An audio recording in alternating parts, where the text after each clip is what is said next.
राम राम जी। जय श्री राम। हर हर महादेव। मैं बाबा रामदास और आप देख रहे हैं मेरा ये शो खरी खोटी पे। ये किस्सा गोई का 12वां एपिसोड है। पंजाब में एक फिल्म आई है सतलज। बड़ा बड़ी चर्चित फिल्म है, बड़ा चर्चित ये इसका घटनाक्रम है। जसवंत सिंह खालड़ा नाम के एक सो कॉल्ड ह्यूमन राइट एक्टिविस्ट हुए हैं।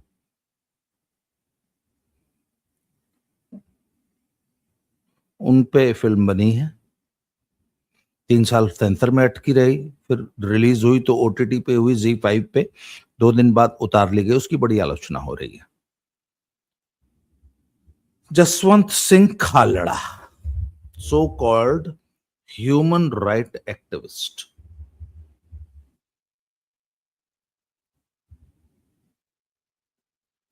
कहते हैं कि साहब वो जो लोग लावारिस कह के पहले तो मार दिए गए पुलिस के द्वारा और फिर लावारिस कह के फूंक दिए गए शमशान घाटों में, तो इन्होंने जो है वो उसका जो है उस पर काम करना शुरू किया। उनका डाटा निकाला सारा कुछ, उसकी वजह से जो है फिर पुलिस ने इनको भी अगवा कर लिया, इनको भी निपटा दिया। ये कहानी है जसवंत सिंह खालड़ा को। जसवंत सिंह खालड़ा बताते हैं कि साहब सिर्फ 3 जिलों में या 3 शमशान, हाँ 3 जिलों में पता नहीं 2 या 2,500 लोग ऐसे जलाए गए लावारिस कह के, जिनका कि पुलिस रिकॉर्ड, उनका नाम, पता, एड्रेस सब मौजूद था। फिल्म बार बार कहती कि इन मासूम निर्दोष लोग थे, पर सच्चाई ये नहीं है। सच्चाई ये है कि ये वो आतंकवादी थे जो गांव गांव, घर घर, गली गली फैले हुए थे पूरे पंजाब में। पूरा पंजाब इनसे इन्फेस्टेड था, इन आतंकियों से। ये खालिस्तानी आतंकी थे। इनका आतंक 1978 से लेके 1994 तक लगातार चल रहा था। मुझे अच्छी तरह याद है 1978 में कैसे पंजाब में अशांति फैलनी शुरू हुई, क्या क्या हुआ, 1980 में क्या हुआ, 82 में क्या हुआ, 84 में क्या हुआ, उसके बाद 94 तक क्या चला, 78 से 94।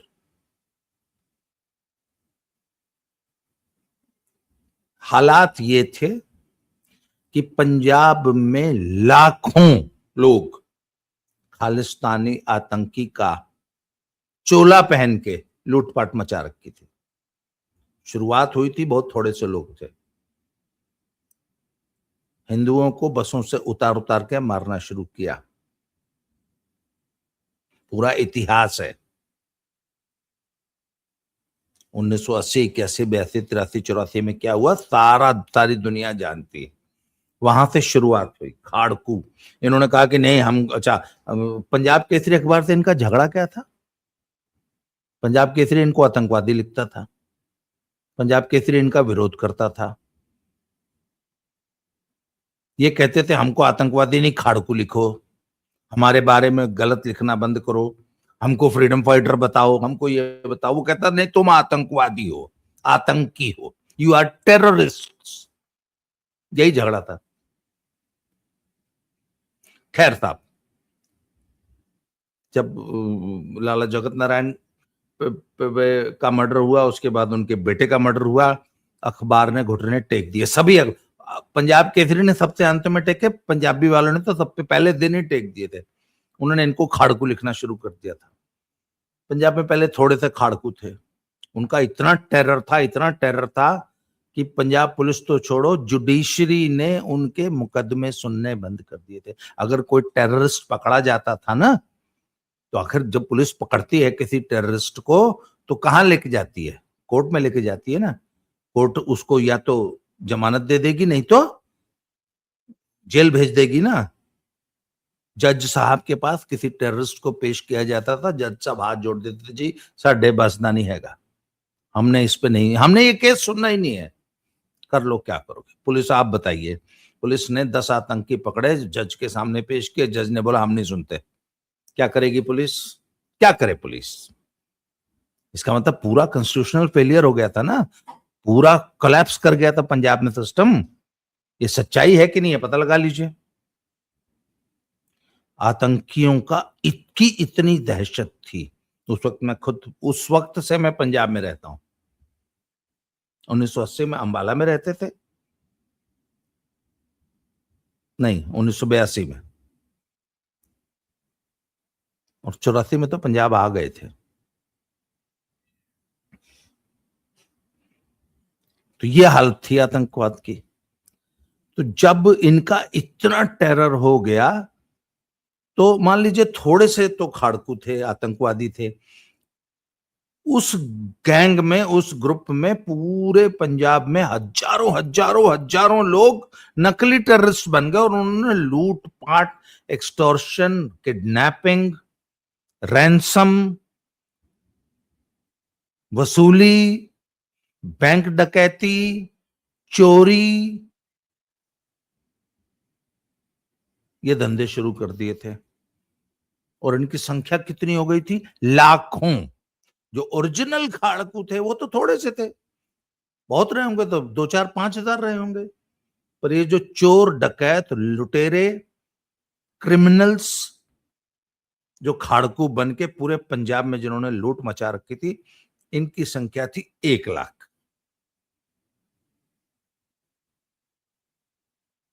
ये सिलसिला 1978 से शुरू हुआ था।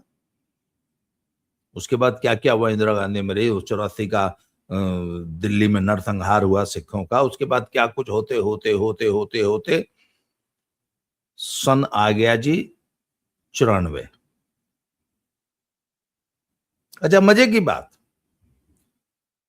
ये सारा कुछ कांग्रेस ने किया। 84 में सिखों को मारा कांग्रेस ने, पंजाब में पूरा टेररिज्म पैदा करना, भिंडरावाले को पैदा करना, ये सारा कुछ। 30-35 हजार हिंदू सिख मारे गए, जो कि एक कंजर्वेटिव फिगर है, एक्चुअली संख्या तो बहुत ज्यादा थी, पर चलो ये 30-35 हजार बोलते हैं, सरकारी आंकड़े कुछ 20-22 हजार भी बोलते हैं। ये सब कांग्रेस की देन थी। इस पर मैं अलग से वीडियोस बनाऊंगा। ये किस्सा गोई में ये किस्सा भी अब चलेगा जब तक पंजाब का चुनाव नहीं होता। पर ये सिख वोट भी उसी कांग्रेस को ही देते थे। भाई आखिर पंजाब में कांग्रेस की गवर्नमेंट यही इन सिखों के वोट से ही आई थी ना, बिना सिखों के वोट से कैसे आ जाती? ठीक है, मान लिया हिंदू तो कांग्रेस को वोट देता था, सिख क्यों देते थे? बेअंत सिंह सीएम बन गया, यही रवनीत सिंह बिट्टू का दादा। केपीएस गिल डीजीपी था।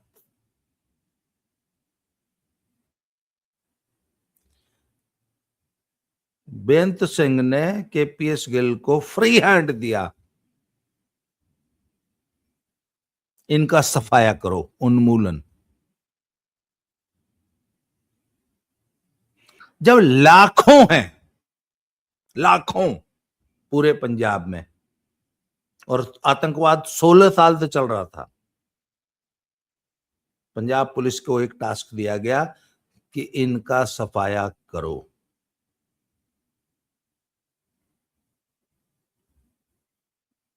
तो पंजाब पुलिस के पास एक ही रास्ता था, जुडिशरी तो फेल हो गई, जुडिशरी नाम की तो चीज ही नहीं थी। बेअंत सिंह कहता सफाया करो इनका, पंजाब को वापस नॉर्मल करो। तो पंजाब को वापस नॉर्मल तो एक ही तरीका है भैया, जितना झाड़ झंखाड़ है भाई, एक एक आपके लॉन में जंगल उग गया, अब उसकी सफाई करनी है तो झाड़ झंखाड़ तो काटनी पड़ेगी, और कोई ऑप्शन ही नहीं होता। आप झाड़ झंखाड़ से रिक्वेस्ट नहीं कर सकते कि महाराज जी प्लीज जाओ, अब हमको अपना लॉन ठीक करना है, अब हमको यहाँ मखमली घास लगानी है। ऐसे नहीं झाड़ झंखाड़ साफ होती, झाड़ झंखाड़ तो साफ करनी पड़ती है। जुडिशरी नाम की चीज थी नहीं, मैं पहले बता चुका हूं। तो पंजाब पुलिस के पास कोई ऑप्शन ही नहीं था, और पंजाब पुलिस को कोई शौक नहीं था कि निर्दोष लोगों को उठा के मार दे। और कौन दोषी है कौन निर्दोष है इसकी तो लाइन ब्लर हो चुकी थी, पता ही नहीं चलता था कौन दोषी है कौन निर्दोष। मुझे याद है हमने वो पंजाब में समय बिताया, हर आदमी हमें आंख दिखाता था, बच्चा बच्चा हमें आंख दिखाता था। 1988 में हम एनआईएस मैं पढ़ रहा था, खुद 1988-89 में मैंने एनआईएस डिप्लोमा किया पटियाला में। हमारी क्लास में मेरे क्लासमेट 2-3 सिख थे, वो हमसे ऐसे बात करते थे जैसे हम उनके गुलाम हो। सबसे बड़े आतंकी वो थे।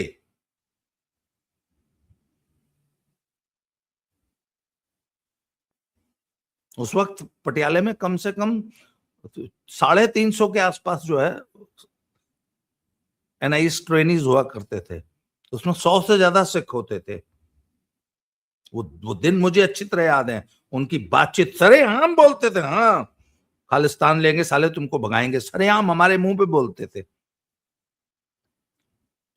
वो AK-47 लेके नहीं चलते थे, कोई सा भी उसमें से कोई सा भी AK-47 लेके नहीं चलता था, पर जुबान से वो सारे आतंकी थे,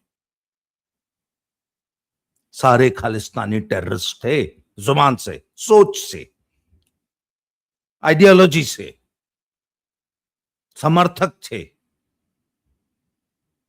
हर हिंदू किलिंग का समर्थन करते थे, सेलिब्रेट करते थे, खुश होते थे। और ऐसे लोगों की संख्या पंजाब में 2-4 नहीं थी, 10, 20, 25, 50 लाख लोग ऐसे थे जो खालिस्तान खालिस्तान दिन रात रटते थे।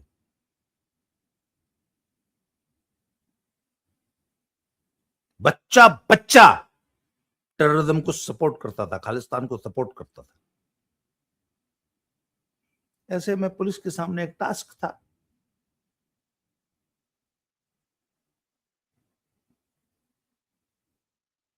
अच्छा, आपको मैं बड़ी मजेदार बात बताता हूं। बहुत जबरदस्त सपोर्ट था इन खालिस्तानियों को आम पब्लिक का। अच्छा, दूसरी चीज, आम पब्लिक इनको न सिर्फ नैतिक समर्थन देती थी, रुपए पैसे से शरण देती थी, छुपाती थी, इनको शील्ड करती थी, घरों में ये छुपते थे। तो 1990 के आसपास जब मिस्टर SF रॉड्रिक्स थे, हाँ DGP, KPS गिल से पहले जो DGP थे वो शायद रॉड्रिक्स साहब थे, उन्होंने एक स्ट्रेटजी बनाई, सरकार ने से मिलके एक स्ट्रेटजी बनाई गई कि जब तक पब्लिक समर्थन इस खालिस्तानी मूवमेंट आतंकवाद को रहेगा, जब तक पब्लिक सपोर्ट करेगी, तब तक आप इसका उन्मूलन नहीं कर सकते। पहले पब्लिक से सपोर्ट खत्म करो, जो पब्लिक के दिलों में इनकी इज्जत है, इनका जो समर्थन है, वो खत्म करो। अच्छा, ये क्या घरों में शरण लेते थे?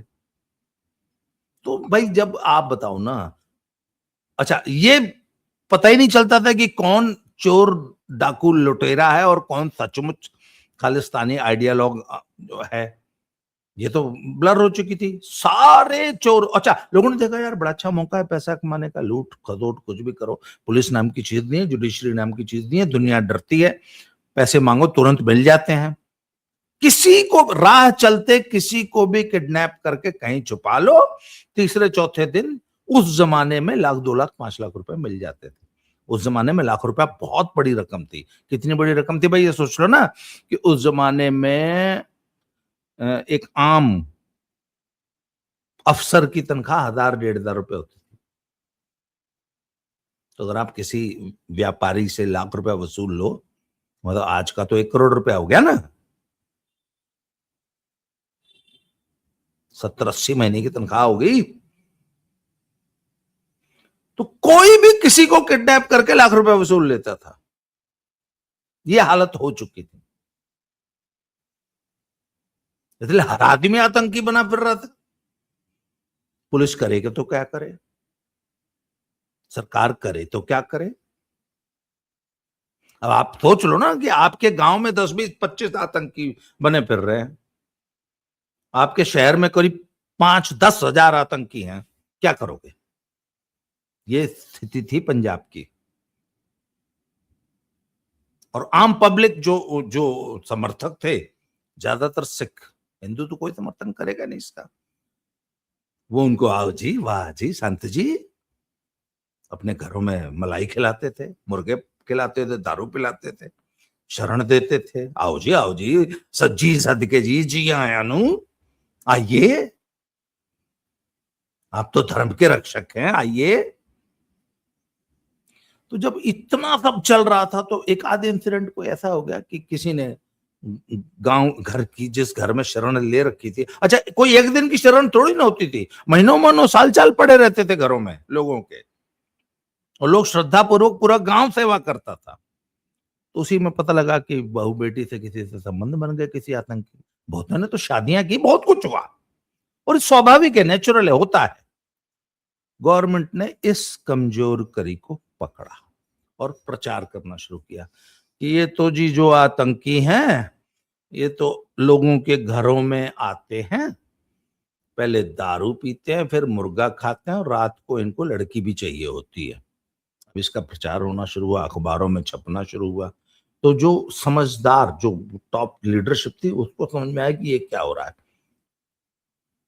पर उनके हाथ से बात निकल चुकी थी। वो तो थे, थोड़े थे, 1000-2000 चोर उचक के घुसे हुए थे इस मूवमेंट में, लाखों की संख्या में। किसको रोक लेते कि भाई ऐसा मत करो, मूवमेंट बदनाम हो रहा है। गवर्नमेंट ने इस मूवमेंट को कर दिया बदनाम। आतंकी कौन है?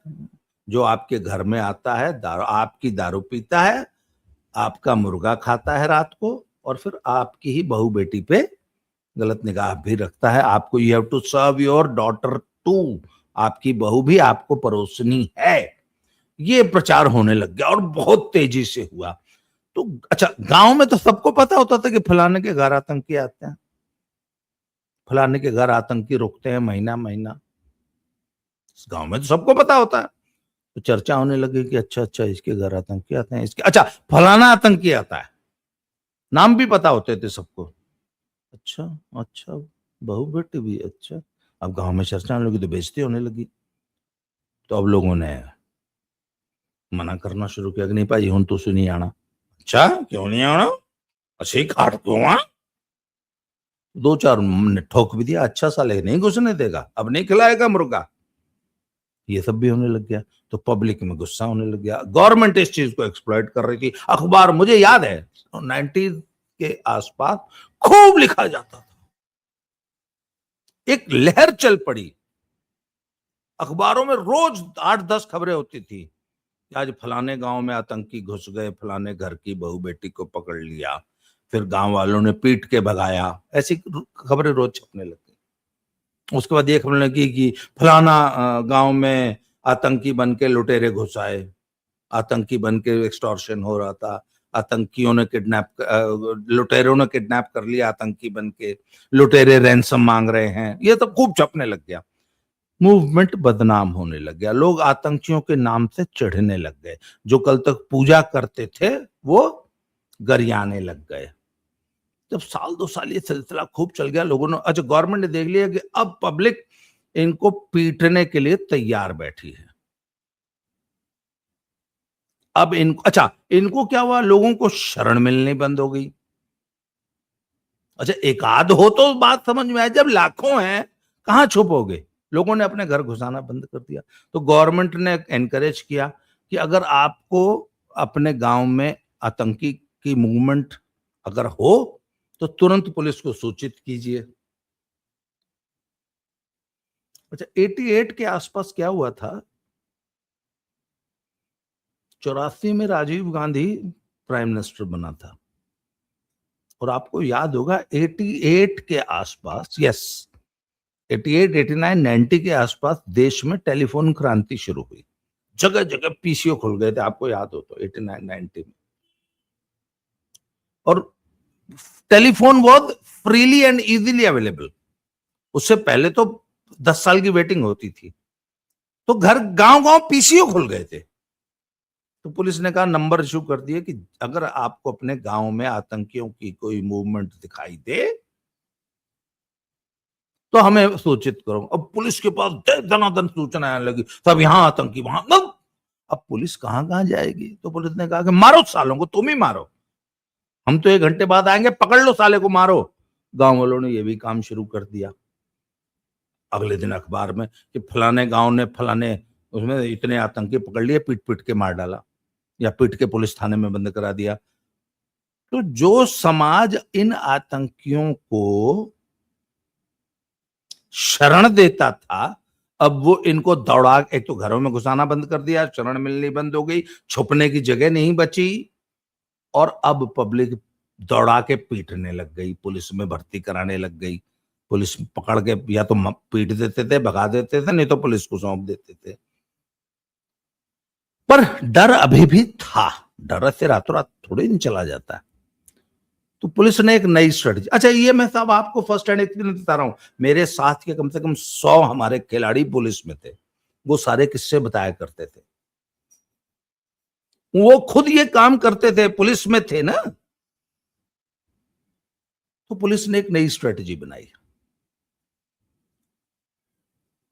आतंकवादी बना के अपने ही 4 पुलिस वाले खुद अच्छा, शाम को पंजाब का ये माहौल होता था गर्मियों के दिनों में, शाम को 6 बजे सड़क पे बजा, शहर की बात बता रहा हूं मैं, जलंधर शहर की बात बता रहा हूं, मई जून के महीने में शाम को 6 बजे तक मार्केट 100%, 99% नहीं, शाम को 6 बजे तो पूरा उजाला रहता है ना, 6 बजे तो सूरज डूबता है, 6 बजे मार्केट बंद होना शुरू हो जाती थी, 6:30 तक मार्केट पूरी क्लोज, 7 बजे आपको, अभी पूरा उजाला है, शाम को 7 बजे शहर में सड़क पे एक भी आदमी नहीं दिखता था, और जो कोई दिखता था उसको हर आदमी डांटता था, क्या कर रहा है, पुलिस जो है सड़क पे आदमी देख लेती थी तो दौड़ा के चलो घर।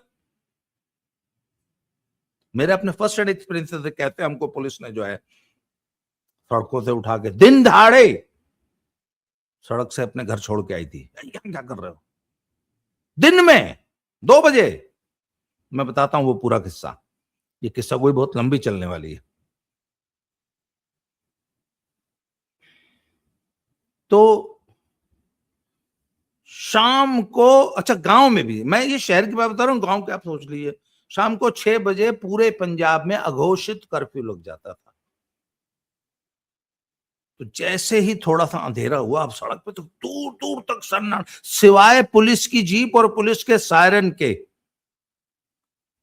कहीं से चूं की आवाज नहीं आती थी।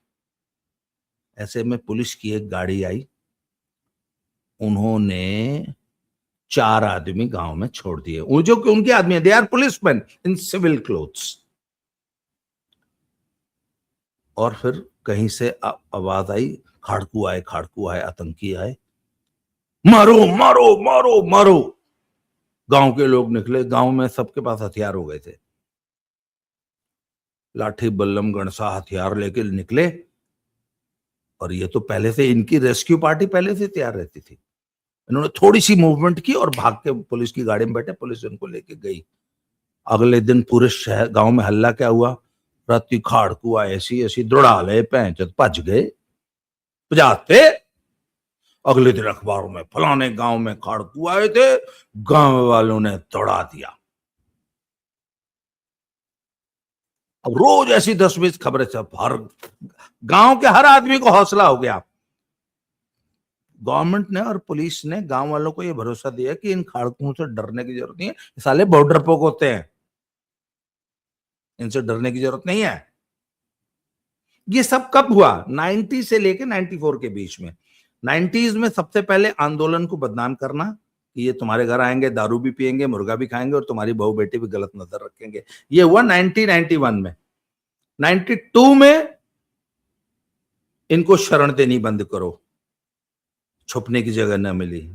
93 में दौड़ा के मारो सालों को, ये तो डरपोक हैं। जो पब्लिक कल तक बूझती थी उसने दौड़ा के मारना शुरू किया, इन्फॉर्म करना शुरू किया कि सर ये भी आतंकी है, सर ये भी कल तक आंख दिखाता था, सर कल ये, मतलब पूरा कच्चा चिट्ठा, जो जो सो कॉल्ड आतंकी बने घूम रहे थे ना पिछले 10 साल से, उनको सबको पुलिस ने, साहब ये भी हरामी है, ये भी हराम, मतलब पुलिस के पास लिस्ट थी, हर गांव में 10-20 लोग, पुलिस को पता था कि इन ये 4 ठोक दो, बाकी पूरा गांव अपने आप सुधर जाएगा। पुलिस को एक लिस्ट मिल गई, वो लिस्ट किसने बना के दी, इन्हीं गांव वालों ने। और जब पुलिस मारती थी तो गांव वाले ही पकड़वाते थे, गांव वाले ही सूचना देते थे कि सर यहां है। पुलिस ने पकड़ के ठोकना शुरू किया। जुडिशरी नाम की चीज थी ही नहीं, लॉ एंड ऑर्डर पूरी तरह कोलैप्स था। ये बात है 1994 की। 94 में केपीएस गिल ने, और उधर बेअंत सिंह सीएम था, पब्लिक के सहयोग से, वो फिल्म पुराने जमाने में फिल्म आती थी ना कि पब्लिक की भारी डिमांड पर शोले एक बार फिर से आपके शहर में, पब्लिक की भारी डिमांड पर ये फरमाइशी गीत सुनाए जाते थे ना, बकायदा गांव में फरमाइश होती थी, सर फलाने नो भी पढ़ो। पुलिस ने पकड़ पकड़ कर ठोकना शुरू, हर गांव में दो चार ठोके, हर गांव में। तो जब हर गांव में दो चार ठोकेगी या एक भी ठोकेगी तो 1000 तो हो जाएंगे ना। आप हर गांव से एक ठोक दो तो पूरा गांव सुधर गया। एक भाई एक एक की जान लेने से अगर पूरा गांव सुधर जाए, पूरा पंजाब सुधर जाए, तो पुलिस के क्या तो सस्ता सौदा है। तो ठीक है, तरन तारण में 1000 पुलिस ने से ठोक दिए। अब खालड़ा साहब ने कहा मानवाधिकार, आतंकवाद, ये आतंकवादियों के अधिकारों की लड़ाई थी। कोई शरीफ आदमी नहीं मारा जा रहा था, कोई निर्दोष नहीं था, ये सब आतंकवादी थे, या ये सब चोर डकैत थे जो कि आतंकवादी बने घूम रहे थे, जो कि 10 साल से जिन्होंने पूरे पंजाब को की नाक में दम कर रखा था। और पूरे पंजाब में, अच्छा पूरे पंजाब में 10-20 हजार 25 हजार गांव तो होंगे ही, होंगे ना इतने तो। हर गांव से अगर एक भी ठोका होगा पुलिस ने, और ये समस्या तो पूरी व्यापक थी, सिर्फ पंजाब में नहीं थी, अम्बाला तो हरियाणा में पड़ता है, वहां के गांव में थी, पूरा टेररिज्म था। पंजाब से सटे हुए हरियाणा के जितने जिले हैं वहां तक था, यूपी तक था, तराई में पूरा था। तराई वाले भी अपने आप को बहुत बड़े खालिस्तानी बनने लगे थे।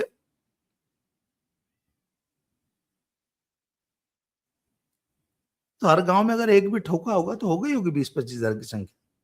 अच्छा, पुलिस के सामने ऑप्शन क्या था, आप बताइए मुझे। और खालड़ा साहब कहते थे कि ये निर्दोष लोग हैं, नहीं सर नहीं, इनफैक्ट दोषी तो थे लाखों, 25 लाख।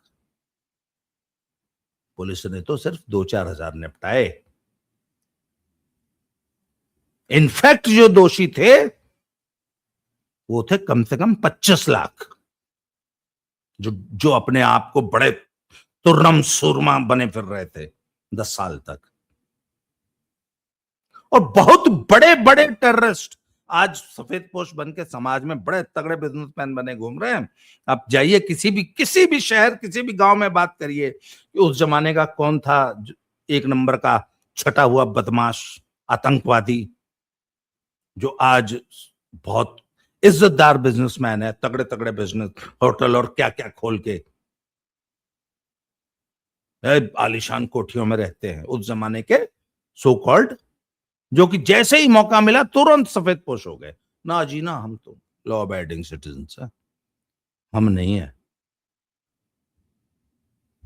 और 16 साल का टेररिज्म केपीएस गिल ने एक साल में। अच्छा, ये न करता बेअंत सिंह और केपीएस गिल तो क्या हाल होता पंजाब का। इसके अलावा आप बताइए चारा क्या था। लोग कहते हैं एक निर्दोष आदमी मर गया, मैं दूसरा सवाल पूछता हूं कि 17 साल के उस लड़के के मन में ये रेडिकलिज्म, ये खालिस्तान का कीड़ा भरा किसने?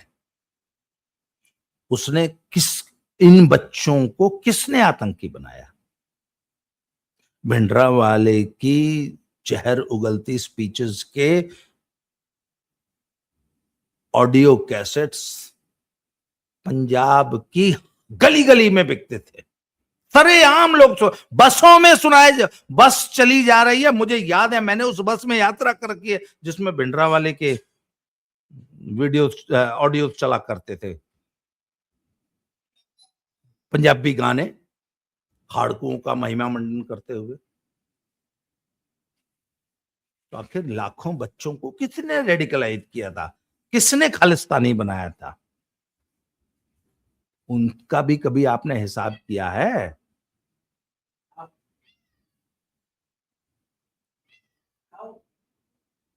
उनसे भी किसी ने हिसाब पूछा कि भाई हमारे बच्चों, आज भी जब ये कनाडा में बैठे हुए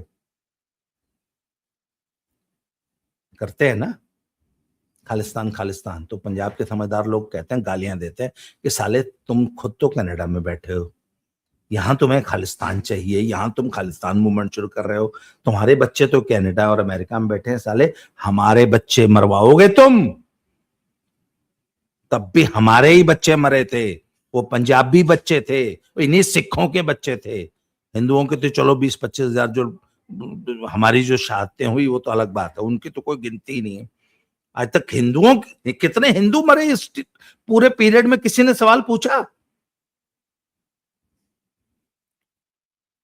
उन टेररिस्ट को जिनको पुलिस ने मारा, उनको तो मानवाधिकार, ह्यूमन राइट, टेररिस्ट का कोई ह्यूमन राइट नहीं होता। जो दूसरे की जान लेता है उसका कोई ह्यूमन राइट नहीं होता। जो दूसरे को डराता धमकाता है, जो समाज में दूसरे लोगों का जीना हराम कर देता है, they are not humans, they have got no human rights. Human right सिर्फ शरीफ आदमी और लॉ अबाइडिंग सिटीजन का होता है।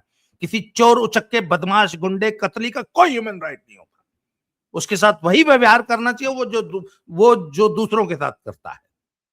तो खालड़ा साहब, आप टेररिस्ट के राइट्स के लिए लड़ रहे थे। आपको यह भी पूछना चाहिए था कि कितने हिंदू मारे गए आज तक, उनकी मौत का जिम्मेदार कौन है, उनका हिसाब कौन मांगेगा। और आज जब पंजाब में चुनाव हो रहा है तो ये फिल्म आ रही है और खालिस्तानी इसको लेके उछल रहे हैं। उन लोगों को निर्दोष, कुछ लोग जरूर निर्दोष मरे होंगे, गेहूं के साथ घुन पिसता है, यह प्रकृति का नियम है।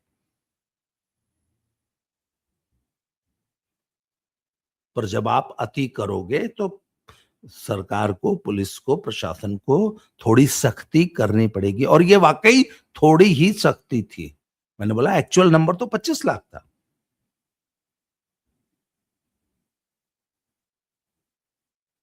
और मैं आपको बताऊं, ये बहुत लंबी कहानी है, इस पे कम से कम 20 एपिसोड में आपको पंजाब के अपने अपने आंखों देखे एक्सपीरियंस से सुना सकता हूं। कुछ तो बड़ी मार्मिक कहानियां हैं और सुनाऊंगा। जब तक अभी ये पंजाब का चुनाव नहीं हो जाता, ये पंजाब की कहानी चलेगी। लोगों को पता होना चाहिए कि पंजाब को किसने किसने लूटा, किसने बर्बाद किया, पंजाब के हिंदुओं ने क्या क्या दिखा है, पंजाब के सिखों ने क्या क्या दिखा है, पंजाब के सिखों का खून किसने बहाया, कौन थे दोषी। केपी गिल और बेअंत सिंह भी सिख ही थे, उनको सिखों से कोई दुश्मनी नहीं थी, नफरत नहीं थी। पूरी पंजाब पुलिस के 90% जो जवान थे वो सिख ही थे। और इसके बाद 94 के बाद खालड़ा, जब 94 में शांति स्थापित हो गई, उसके बाद खालड़ा तो खैर गायब हो गया था। उसके बाद पंजाब के उन पुलिस ऑफिसर्स, पंजाब पुलिस के साथ पंजाब की आने वाली सरकारों ने, केंद्र सरकार ने क्या हाल किया, और आज जो पंजाब की दुर्दशा हो रही है उसके इतिहास वही है। आज पंजाब पुलिस के किसी आदमी से बात कर लो कि किसी गुंडे बदमाश को, किसी, जब यूपी में बाबा की पुलिस तो तुरंत हाफ एनकाउंटर फुल एनकाउंटर कर देती है ना, कर देती है ना। किसके कहने पे कर देती है? अपने ऑफिसर्स के कहने पे। ऑफिसर्स किसके कहने पे कर देते हैं? पॉलिटिकल लीडरशिप के कहने पे।